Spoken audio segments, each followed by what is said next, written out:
the silent weapons that destroy your relationships. What ancient wisdom reveals about modern communication. You know what's absolutely wild?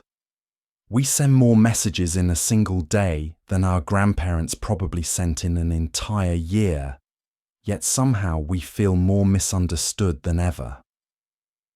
Here's something that blew my mind when I first learned about it.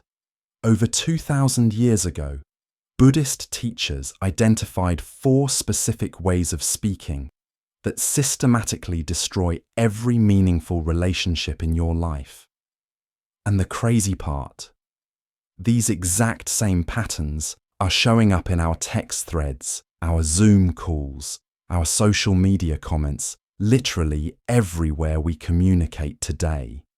What if the reason your relationships feel shallow or strained has nothing to do with the other person and everything to do with these 4 communication traps you don't even realize you're falling into? Stick with me, because what I'm about to share might make you rethink every conversation you've had this week. All right, let's jump into the first one, and it's probably going to sting a little. Dishonesty. Now hold on. Before you think this doesn't apply to you because you're not a liar, let me ask you something. Have you ever exaggerated a story to make it more interesting?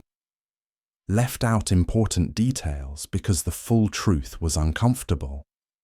Agreed with someone when you actually disagreed just to avoid conflict? Yeah, me too. Here's the thing that ancient wisdom understood that we're only now proving with neuroscience. Dishonesty isn't just about the other person. Every time you lie, even a tiny white lie, you're literally rewiring your brain.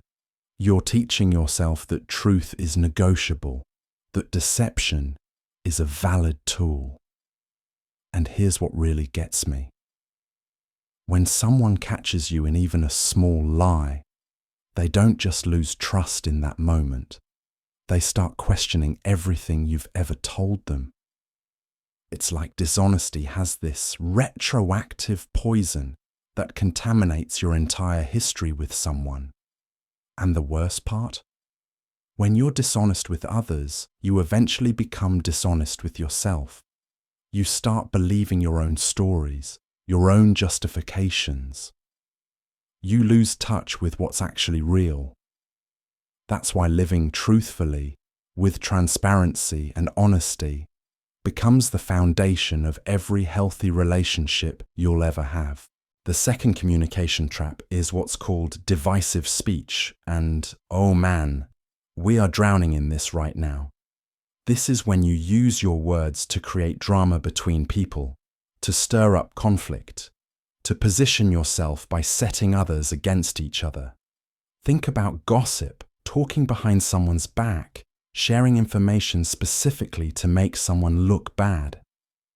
Social media has literally turned this into entertainment. Here's what makes this so dangerous. It almost always feels justified in the moment. You tell yourself you're just venting, just being honest with a friend, just sharing information. But let me ask you this. What's really driving you? Because here's the insight from these ancient teachers. Divisive speech usually comes from jealousy, insecurity, or anger. It's a power move when you feel powerless. And here's the trap. It works temporarily. You do get that little rush when you bond with someone over shared criticism of someone else. But you know what else happens? Everyone around you learns that you can't be trusted. If you'll talk about someone when they're not around, you'll talk about anyone. You become the person people keep at a distance because they know they might be your next topic of conversation. Instead, imagine using your words to build bridges between people, to create harmony, to strengthen connections rather than break them.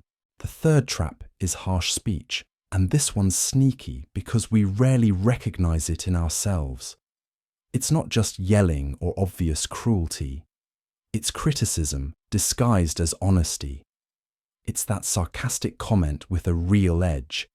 It's the dismissive tone that makes someone feel 2 inches tall. We think we're being direct or authentic, but think about the last time someone used harsh words with you. Did it motivate you, or did it just hurt? Harsh words stick with people for years, sometimes forever. And every time you choose harsh speech, you're training yourself to default to cruelty instead of compassion. You're becoming someone people have to brace themselves to be around. The alternative?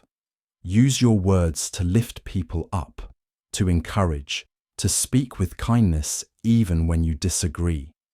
Then there's the 4th trap, idle chatter. This is excessive, meaningless talk that serves no real purpose. Now, this isn't about never having light conversations or fun. It's about recognizing when talking becomes a way to avoid real presence, to fill space with noise instead of creating genuine connection. Think about how much of your day is just verbal clutter.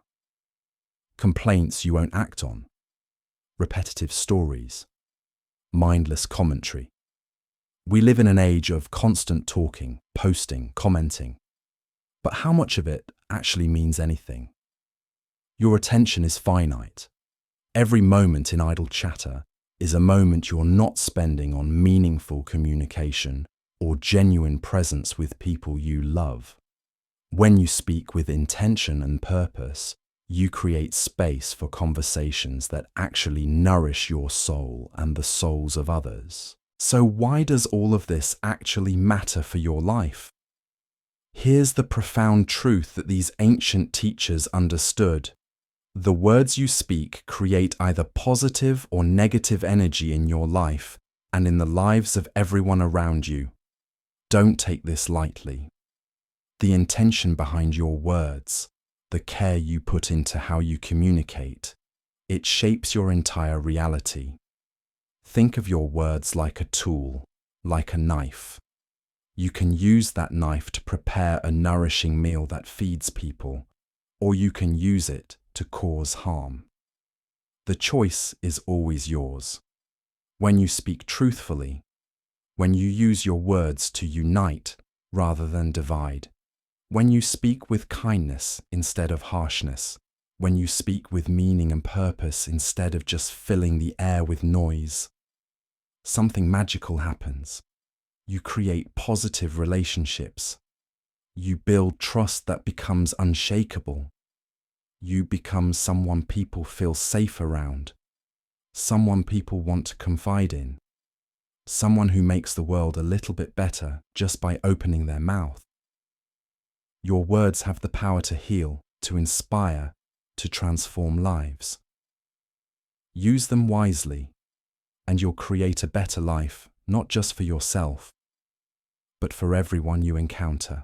So here's what I want to leave you with today.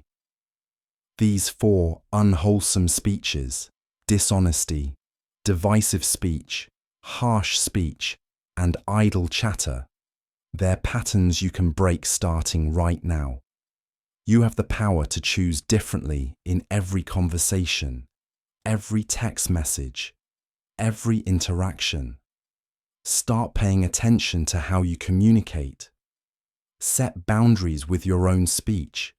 Notice when your words become unproductive or harmful and choose a better path. Because when you use your words to create positivity, to build people up, to spread truth and kindness, you're not just improving your relationships, you're actually creating positive karma in your life. Thank you so much for being here and listening to this message. I truly hope this gives you something valuable to think about, something you can apply to make your life richer and more connected. And as we close, I want to offer you this blessing. May you be well and happy. May you live in peace.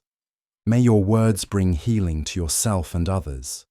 May all beings everywhere find wellness, find happiness, and live in peace forever. Until next time, take care of yourself and each other.